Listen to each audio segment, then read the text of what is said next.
এখনো ওষুধ টুধ খাচ্ছিস নাকি? অল্প অল্প খাচ্ছি।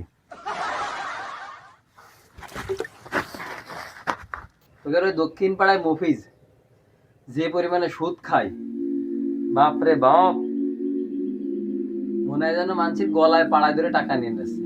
আর আমি তোদের ভালোর জন্য সামান্য পরিমাণে ইন্টারেস্ট নিই, তাই তোরা টাকা দিতে যায় কি পরিমাণে গুলুজুলু করিস। তোদের ইমান আমল সব নষ্ট হয়ে গেছে। টাকা কত লাগবে? আমার তো মেয়ের বিয়ে, তা আমার 1,60,000 টাকা হলে আমি পারবো না। আচ্ছা আমি নামাজ পড়িনি, তারপরে টাকাটা নিস কেন? সমস্যা নেই, একটু দেরি কর।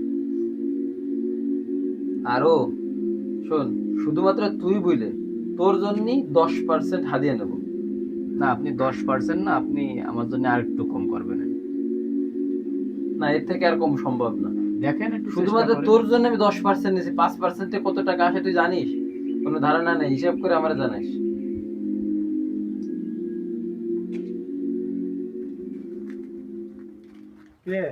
কোথায় গেছিলি ভাই? ভাই গেছিলাম ওই ভাইয়ের কাছে, মেয়েটার একটু বিয়ে, তাই কিছু টাকা আনতে। ও, টাকা পয়সা দিয়েছে তো? দেশে কিছু দেশে আর কিছু পরে দেবে। আচ্ছা, ও তো আবার সুদ ছাড়া টাকা পয়সা দেয় না। তা তোমার হাদিয়া কত নিয়েছে আবার? ভাই এখন বলেছে এখন আমার জন্য কিছু সে কম নেবে আর কি। কত? মানে বলেছে অন্য যার কাছে যা নেই আমার কাছে 10% করে বলেছে সে। কার কাছে কি নেবে এটা আমার বলিনি, 10, 15, 20 এরকম যার কাছে যেরকম, কিন্তু আমার সাথে পরিচিত বলে বা একটু কম নেছে আর কি। আমি গরিব মানুষ। আচ্ছা ঠিক আছে, তুমি যাও, আমি আর হাদিয়া নিয়ে বাইর করতেছি।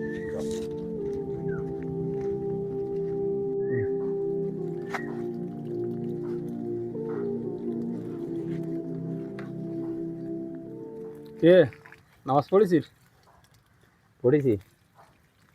এখনো ওষুধ টুধ খাচ্ছিস নাকি? অল্প অল্প খাচ্ছি। অল্প অল্প? এই চল, আজকে তোর মা আসার তোরে বিয়ে দিয়ে আসবো।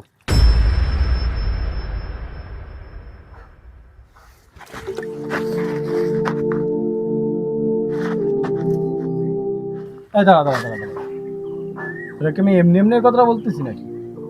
তা কি জন্য করলি তুই? তুই নামাজ কালাম পড়িস না? পড়ি। তা নামাজ কালাম পড়ে সুদ খাস? জানিস তুই এই সুদ খেলে 70টা গুনাহ হয়। তার সর্বনিম্ন গুনাহ হলো নিজের মাকে বিবাহ করা। এই কারণে আমি তোকে এই কথাটা বললাম, বুঝেছিস?